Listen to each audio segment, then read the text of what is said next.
દેશભરમાં રક્ષાબંધન પર્વની અનોખી રીતે ઉજવણી કરવામાં આવતી હોય છે। ત્યારે રક્ષાબંધન પર્વ નિમિત્તે અમદાવાદના ભુયંગદેવ ચાર રસ્તા પાસે આવેલ સાધના વિનય મંદિર શાળા દ્વારા છેલ્લા 19 વર્ષથી જુદી જુદી થીમ આધારિત લાંબી રાખડી તૈયાર કરવામાં આવતી હોય છે, જેમાં આ વર્ષે શ્રીમદ ભગવદ્ ગીતાના 18 અધ્યાયના 18 શ્લોક પર આધારિત 140 ફૂટ લાંબી રાખડી બનાવવામાં આવી છે। મારું નામ કલાલ જાનવી છે। હું સાધના વિનય મંદિરમાં ધોરણ 11માં અભ્યાસ કરું છું।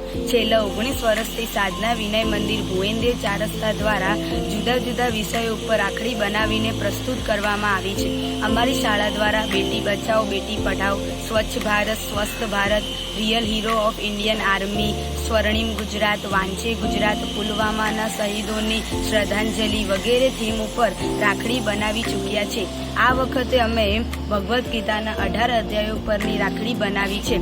દરેક અધ્યાયમાંથી એક શ્લોક પસંદ કરવામાં આવ્યો છે। આ રાખડી દ્વારા ઘરે ઘરે અને દરેક વિદ્યાર્થીઓને ભગવદ્ ગીતાનો ઉપદેશ પહોંચે તેવી અમારી સંસ્થા સાધના વિનય મંદિરનો હેતુ છે। આ રાખડી 140 ફૂટ લાંબી છે। આ રાખડી વિદ્યાર્થીઓ દ્વારા 10 દિવસમાં અને ઘણી મહેનતથી તૈયાર કરવામાં આવી છે। અમે આજ સુધી રાખડીઓ બનાવીને ઘણા માનનીય શ્રીઓને અર્પણ કરેલી છે। અમે આજ સુધી માનનીય વડાપ્રધાન શ્રી નરેન્દ્રભાઈ મોદી જ્યારે ગુજરાતના મુખ્યમંત્રી હતા ત્યારે આનંદીબેન પટેલ, વિજયભાઈ રૂપાણી જેવાને માનનીય શ્રીઓને અર્પણ કરેલી છે। રવિન્દ્ર એમ પટેલ, એડમિનિસ્ટ્રેટર, સાધના વિનય મંદિર સ્કૂલ, ભુયંગદેવ ચાર રસ્તા, અમદાવાદ। અમારા બાળકો દ્વારા છેલ્લા 19 વર્ષથી અનેક થીમ ઉપર આ રાખડી બનાવવામાં આવે છે। આ વખતે અમે ભગવદ્ ગીતાના 18 અધ્યાયમાંથી 18 શ્લોકો લઈને 140 ફૂટ લાંબી રાખડી બનાવી છે। એ કાપડ, બીજું ઝુમખા છે, એવો મટીરિયલ લઈ અને બાળકોએ છેલ્લા 12 દિવસમાં આ રાખડી તૈયાર કરી છે। બેટી બચાવો, ગ્લોબલ વોર્મિંગ, પછી શહીદો અમર રહો, પરમવીર ચક્ર, આવા અનેક વિષયો ઉપર રાખડી બનાવેલી છે। છેલ્લા 19 વર્ષથી આ રાખડીઓ બનાવીએ છીએ।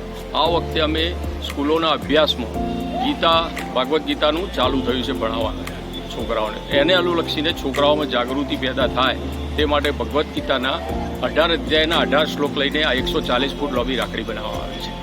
આ રાખડીમાં કાપડ, બુટ્ટા, ઝુમકા વગેરે વાપરીને છોકરાઓની 12 દિવસની મહેનત પછી આ રાખડી તૈયાર થઈ છે।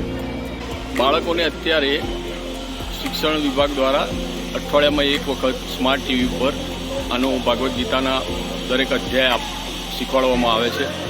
એને અનુલક્ષીને આજે અમે બધાનો જાગૃત પેદા થાય એ માટે રાખડી બનાવી છે। બીજું, ભગવદ્ ગીતા વિશે પ્રાર્થના હોલમાં અઠવાડિયામાં એકાદ વખત છોકરાઓ લેક્ચર આપે છે, દરેક અધ્યાય જુદા જુદા એના વિશે।